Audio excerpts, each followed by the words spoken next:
Oke, assalamualaikum warahmatullahi wabarakatuh. Kembali lagi di sini saya Haris dan murid saya Niko kelas 5. Hari ini kita akan belajar yaitu tentang tematik tema 8. Temanya yaitu tentang siklus air. Apakah itu siklus air? Kemarin sudah banyak dibaca. Nah, di sini sudah dijelaskan sekitar siklus air itu adalah suatu hidrologi. Apa untuk proses terjadinya hujan juga bisa. Nah, lebih jelasnya nanti Mas Tito akan membaca sedikit tentang siklus air. Apa itu siklus air?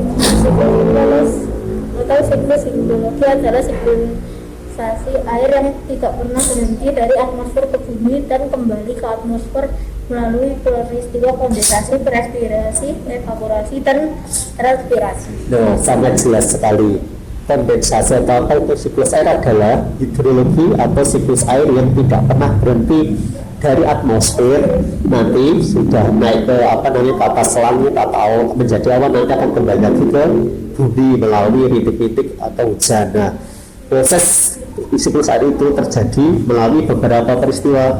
Yang pertama ada kondensasi, presipitasi, evaporasi, dan transpirasi.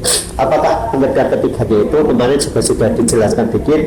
Silakan bisa dibaca ulang untuk Mas Tito tentang kondensasi. Kondensasi adalah peristiwa pengembunan, sedangkan transpirasi adalah peristiwa jatuhnya hasil pengembunan dari atmosfer ke permukaan bumi dalam bentuk hujan, salju, kabut, dan es. Evaporasi adalah peristiwa penguapan air yang ada di laut, di sungai, dan di daratan. Dan transpirasi adalah peristiwa penguapan air yang berasal dari tanaman. Nah, di sini tadi siklus air terjadi karena ada 4 sebab atau 4 suatu peristiwa. Yang pertama adalah kondensasi. Kondensasi adalah peristiwa pengembunan. Apa itu pengembunan? Berarti pengembunan itu perubahan bentuk dari gas ke air. Nah, itu sama mengembun. Biasanya dilihat itu dari pagi hari, bisa dari gas, bisa dari air pada. Kalau pagi hari kita taruh air di dalam botol, nanti malamnya itu naruh, paginya dilihat, nanti akan terjadi proses mengembun. Itu salah satunya mengembun, atau dalam bahasa siklus air disebut kondensasi.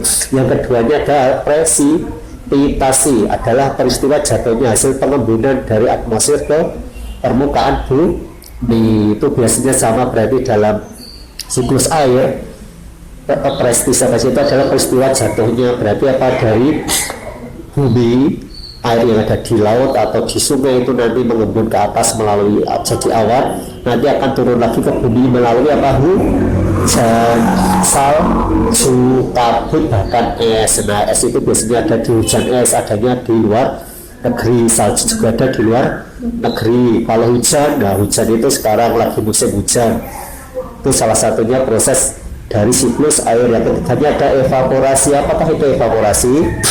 Peristiwa penguapan air yang ada di laut, di sungai, dan di daratan. Itu dikarenakan kenapa? Berarti karena cahaya matahari yang mengenai, cahaya matahari itu menarik air yang ada di laut, di sungai, dan di daratan. Bahkan tidak hanya di situ, di danau, di telaga yang di situ ada airnya, itu nanti akan ditarik oleh cahaya matahari untuk menjadi sebuah awan atau menjadi sebuah bulan yang ada di langit, atau yang nanti akan turun menjadi hujan. Yang selanjutnya ada transpirasi, adalah peristiwa penguapan air yang berasal dari tanaman. Nah, penguapan air yang berasal dari tanaman berarti pagi. Biasanya pagi itu banyak tanaman yang seperti sayuran, seperti tanaman hias. Kalau ditaruh di luar setiap pagi hari pasti akan terjadi transpirasi, yaitu peristiwa menguap. Airnya itu akan menguap. Itu salah satu. Nanti setelah menguap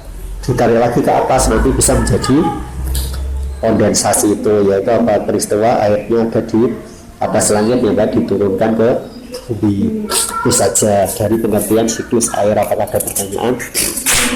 Nah, tidak, sekilas tentang peristiwa siklus air. Nanti suatu saat kita minggu depan kita sambung lagi dengan materi